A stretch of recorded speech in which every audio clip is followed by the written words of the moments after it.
ever feel like you're in a business version of Jaws? Like you're just trying to survive out there, surrounded by sharks, fighting for every little scrap. Yeah, I get it. It's that classic red ocean scenario. Exactly. It's exhausting. So wouldn't it be amazing to just like swim off to some calm, uncontested waters? Exactly. And that is what blue ocean strategy is all about. It's about shifting your mindset. It's not about beating the competition. It's about making the competition irrelevant. Okay, making them irrelevant. I like the sound of that. But how do we do it? Where do we even start? Well, the key is something called value innovation. Value innovation. Sounds simple enough. But I'm guessing it's a little more nuanced than just making a slightly better product, right? Yeah, you're right. It's not about being incrementally better.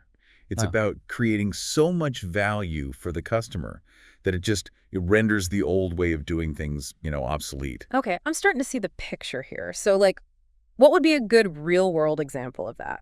Well, they use the example of Cirque du Soleil in the book. Cirque du Soleil, the circus. Yeah, exactly. But they didn't just try to make a better circus. Right, They right. reimagined the entire entertainment experience. Interesting. So instead of trying to win at the existing circus game, They created a whole new you game. created a whole new game. I like it. Yeah. So they blended like theater and ballet and opera, even acrobatics. Creating a spectacle, basically. Exactly. That appeals to a much wider audience. Exactly. People who would never even think about going to a traditional circus were suddenly lining up to see Cirque du Soleil. Wow. It's like we get so caught up competing on the same old features and benefits Yeah, that we forget to look beyond the obvious. exactly. And that's just one path to unlocking a blue ocean. There are 6. 6 paths. Okay, well, this is already blowing my mind, but let's do another one. Let's unpack another one of these paths. This next one is all about, how we think about the customer and who we're really selling to. Ah, yes. This is look across the chain of buyers. It really challenges us to look beyond just the person who's, signing the check Okay. and really think about the whole ecosystem, So like all the stakeholders. all the stakeholders. Exactly. The influencers, the end users. Got it. Yeah, the whole decision-making process. Okay, so how does that actually work in practice? Well, think about a company like Novo Nordisk. Novo Nordisk. Okay, yeah, they make insulin, right? Exactly. They're in the insulin business. And, traditionally, pharmaceutical companies like them, they focused all their marketing on doctors. Right, because the doctors are the ones writing the prescriptions. Exactly. But Novo Nordisk, they decided to shift their focus. They decided to focus on the patient. Oh, interesting. So instead of marketing to the doctor, they went straight to the person who's actually using the product. Exactly. Yeah. And, they realized that patients were becoming a lot more, I guess, like informed Right. and empowered, right? They wanted to take control of their own healthcare. Yeah, that makes sense. So Novo Nordisk, they came out with these really user-friendly insulin delivery systems. So they made it easier for the patients to actually use the product. Exactly. And it was a game changer Yeah, I bet. because by focusing on that end user experience, Yeah. they created this like loyalty, this advocacy that you can't get from like a traditional doctor-focused marketing campaign. Right. Because if the patient loves it, Exactly. they're going to go to their doctor and say, hey, I want this. Exactly. And those happy patients, they became like these huge influencers. Word of mouth is powerful. It totally is. Yeah. Yeah, so it really is this idea of like, if you can kind of shift your focus within that chain of buyers. Right. You might unlock a whole new level of opportunity. Okay, so we've talked about looking at the chain of buyers. What's another one of these paths that we could use to kind of find our blue ocean? Let me see. Look across complementary product and service offerings. That's a mouthful. Yeah, it's a bit of a mouthful, but it's really about, I think, seeing the bigger picture, Okay. right? It's about understanding like the context that your product or service is being used in. So it's not just about the product itself, it's about the whole experience surrounding it. Exactly. So like, let's say you have let's say you run a movie theater. Okay. A movie theater. Yeah, a movie theater, and you start offering on-site babysitting. Genius. Oh my gosh. Parents would be all over that. Date night just got a whole lot easier. Right. Or like, what if they partnered with the local restaurant Okay, yeah. to do like a dinner and a movie package? Oh, I see what you're saying. So you've eliminated that, where do you want to eat? I don't know, where you want to eat. It's like you've anticipated my needs before I even knew I had them. Exactly. That's smart. Yeah, and that's the beauty of this. You're kind of like looking across these complementary offerings and you start to see like the world through the customer's eyes a little bit more. Right. You start to see those pain points that you might not have even considered before. Exactly. And it might even be outside of like what you think your area of expertise is. Right, right.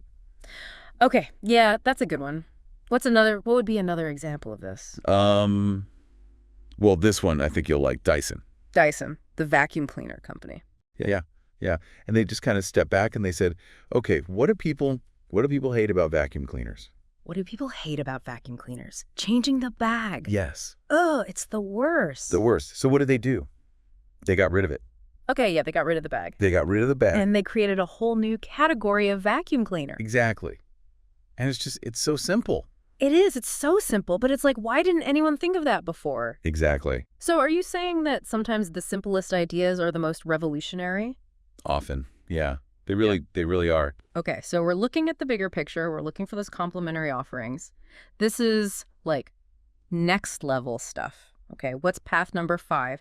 How else can we shake things up and find our own blue ocean? This next path is called look across functional or emotional appeal to buyers. This feels like something that could apply to like pretty much any business. Absolutely. Yeah. Every product, every service, it appeals to us on like a functional level and an emotional level. Okay. But, sometimes you can find a blue ocean by just finding a new angle on one of those appeals. Okay, so you're saying that even something as like purely functional as a wrench Yeah, could have an emotional angle. absolutely. I mean, think about it. A wrench that's, aesthetically pleasing, Right. or maybe it evokes like nostalgia, you'd probably pay a premium for that versus just like your standard wrench from the hardware store. So it's not always about reinventing the wheel. It's about finding like a fresh coat of paint.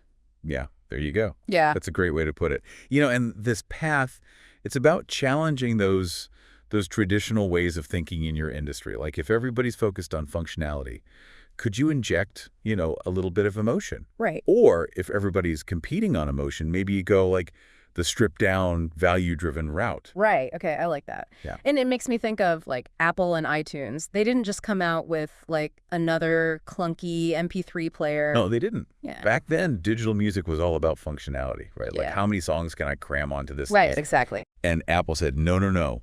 We're going to make this about emotion. Right. They made it cool They made it cool. to buy digital music. Exactly. It was cool to own it. They had that whole seamless Apple experience. Yeah. So it wasn't just about how big your music library was. It was about being part of this Apple ecosystem. It was a whole vibe. Exactly. Exactly. Wow. Okay.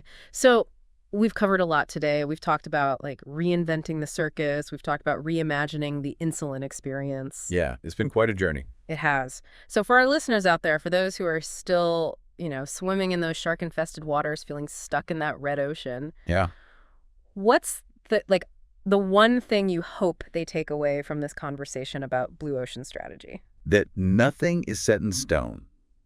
Don't be afraid to, challenge the rules of the game. Just because something has always been done a certain way doesn't mean that there isn't a better way, a more innovative way waiting to be discovered. It's about adopting that, what do they call it, a reconstructionist mindset, right? Yes.